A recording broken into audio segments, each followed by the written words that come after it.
Hook, you ever have one of those moments where life decides to test your patience, and you realize the people picking that fight have no idea who they're up against? That's exactly what happened to me when my homeowners association, the very same group I paid fees to every month, tried to have me arrested for trespassing on my own property. Yeah, you heard that right. But what they didn't know was that I'm the judge who can shut them down for good. I remember that morning like it was yesterday. The sun had barely peeked over the ridge of the Blue Oak Estate subdivision, painting the street in soft gold. It was quiet, peaceful, at least for the first 5 minutes. I had just returned from my morning jog, still wearing my old college sweatshirt, when I saw 2 security guards standing on my front lawn. One of them was snapping pictures of my hedges, and the other was writing something on a clipboard. At first I thought maybe there'd been a mistake. My mailbox was right next to Mrs. Jefferson's, and the HOA loved leaving notices, usually about someone's trash can being visible from the street, or a non-approved flower bed. But as I walked closer, I realized the paper taped to my front door wasn't a notice. It was a warning of violation, a final one, apparently, claiming I was trespassing on restricted common property. I laughed, out loud. My own property. "Excuse me," I said, catching the attention of the guard with the clipboard. "What exactly are you doing?" He looked nervous. "Sir, the HOA president filed a complaint. You've been warned multiple times about being on this side of the fence line. It's association property."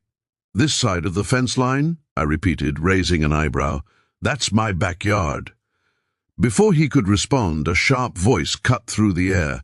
"No, Mr. Turner, it's community space. You've been informed of that multiple times."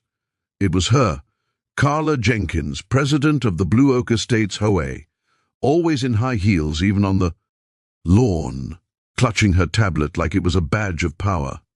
She strutted toward me with that smile, the one that never reached her eyes. "Carla," I said, forcing civility into my tone, "we've discussed this before. The property line is clearly marked in the deed. That fence has been there since the house was built." "Well," she said, crossing her arms, "the board voted to reclassify that section as a shared space. Your fence is encroaching, and until it's removed, you're in violation." "I see," I replied, feeling the weight of frustration settle in. "And you think taking pictures and filing a police complaint will help your case?" She smirked. "You'll see what helps my case. The sheriff's on his way." I felt something twist in my chest, not fear, but disbelief. They had actually called the police. When the deputy arrived, I explained the situation calmly, handed him my deed, and watched as his expression shifted from confusion to discomfort. He looked between me and Carla, clearly aware that this was absurd. "Ma'am," he said to her carefully, "this looks like private property to me." Carla wasn't having it. "We'll let the courts decide," she snapped, turning on her heel. "Mr. Turner, the board will be pressing charges for trespassing." She didn't even know how ironic that sentence was. That night, I sat in my study, stacks of legal books and court files surrounding me, and stared at the letter she'd left on my door. Pressing charges. The words echoed in my mind. I'd presided over hundreds of cases in my career, criminal, civil, small claims. But this was personal. They had turned neighborly disputes into warfare, all because of control and ego. I wasn't just angry for myself. I thought about the single mother 2 streets down who'd been fined for painting her front door the wrong shade of blue, the retired veteran who'd been threatened with foreclosure over a cracked driveway. I'd heard their complaints before, brushed them off as neighborhood politics. But now, I was living it. As I looked at the HOA bylaws that night, flipping through pages of petty power plays disguised as regulations, something in me shifted. They'd gone too far, and if they wanted to play legal games, well, they'd just challenged the wrong person. Because I wasn't just a homeowner, I was the judge, and I was about to show them what real accountability looked like. By the time the summons reached my desk, ironically assigned to my own courtroom through pure coincidence of jurisdiction, I knew I had a decision to make. I could have recused myself, handed the case off to another judge, and let the system handle it.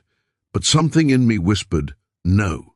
This wasn't just about me anymore. This was about every homeowner who'd been bullied, intimidated, or fined into silence by a handful of people who thought their HOA title made them kings and queens of the cul-de-sac.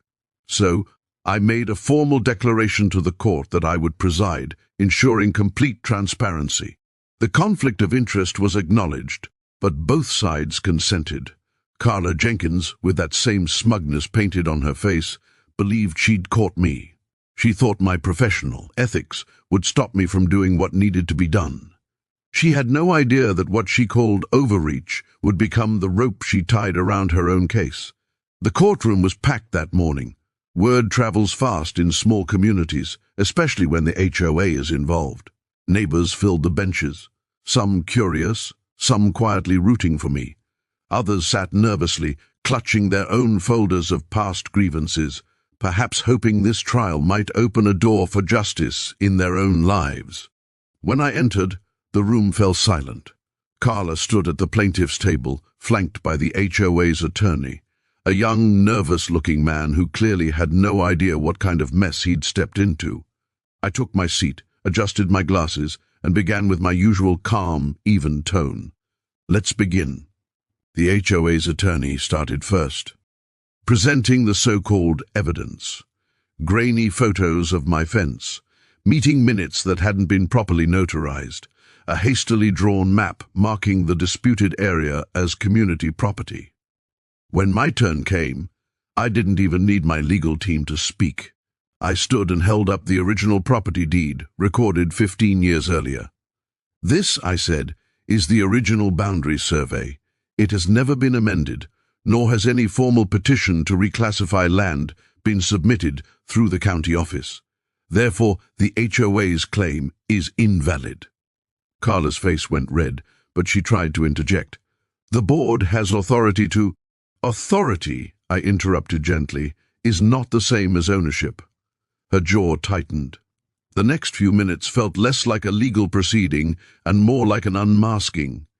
The HOA's financial records showed that Carla had been using community funds for administrative expenses, which turned out to include her luxury spa membership, personal lawn care, and even first-class travel to conference meetings. The courtroom murmured as the truth came out, page by page, like peeling layers off a rotten fruit. By the time I called a recess, Carla looked pale. The attorney beside her whispered frantically, probably suggesting she settle. But pride, that stubborn, destructive pride, wouldn't let her. When we resumed, I took a deep breath before delivering my verdict. The court finds the HOA in violation of multiple statutes concerning property rights and misuse of funds. Effective immediately, all operations of the Blue Oak Estates Homeowners Association are suspended pending a full audit and investigation. Gasps echoed through the room. Carla shot to her feet. "You can't do that!" she cried. "Yes, I can," I replied softly, meeting her gaze. "Because for too long you've mistaken fear for compliance. You've treated this community like your fiefdom. And it ends today. For a long moment, the only sound was the quiet scratching of pens as the court clerk recorded the decision. Then something unexpected happened. One by one, the residents in the back began to clap. It wasn't loud at first, hesitant even, but it grew. A ripple of relief and gratitude that filled the entire room. After the gavel struck, I stepped outside into the crisp afternoon air. Mrs. Jefferson, my elderly neighbor, approached me with tears in her eyes. "We didn't know what to do anymore," she said. "Thank you for standing up to them." I smiled, humbled.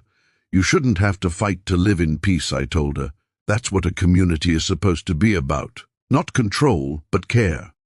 Later that evening, as I walked past my fence, still standing exactly where it belonged, I looked up at the quiet houses along the street. Lights glowed softly through windows. Kids' laughter echoed in the distance, and for the first time in a long while, Blue Oak Estates felt like home again. Carla eventually resigned. The HOA was restructured with new leadership, real neighbors who cared about people, not power.